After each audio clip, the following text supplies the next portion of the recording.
और यहाँ सुनिए, ग्लानि हुई तो महाराज जाकर के रानियों के सामने नहीं रोए हैं, महाराज सुमंत जी के पास जाके नहीं रोए हैं, सभा में किसी के सामने नहीं रोए, महाराज रोए हैं किसके सामने? अपने गुरुदेव जी के पास जाके। और रोने से पहले उन्होंने कहा कि अपना दुख सुनाने से पहले उन्होंने दुख के साथ साथ अपना सुख भी सुनाया। निज सुख दुख सब कहाई, अपना दुख सुनाया कि मेरे पास कोई पुत्र नहीं है, और अयोध्या का सुख सुनाया कि आपकी दया से, आपकी कृपा से अयोध्या वासी सुखी हैं। यहाँ एक निवेदन है आप सबसे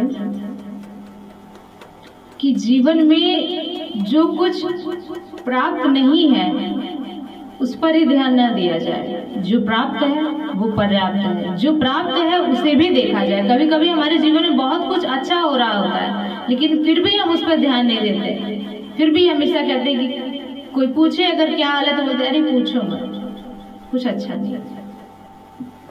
और रोना भी उसी के सामने चाहिए जो हमारी भावनाओं को समझ सके।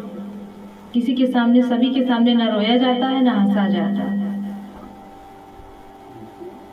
अगर सामने आप किसी ऐसे व्यक्ति के सामने अपना रुदन प्रकट कर रहे हैं तो वो सामने वाला आपके सामने उस आपकी वेदना में आपका सहभागी तो बनेगा लेकिन हृदय अंदर अंदर खुश होगा।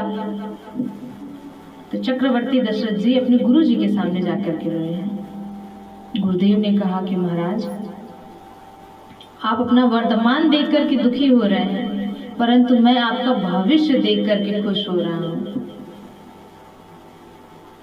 महाराज बोले क्या दिखाई दे रहा है गुरुदेव मेरे भविष्य में? तो गुरुदेव ने कहा कि धैर्य रखें, धरहु धीर हुई है सुत चारी।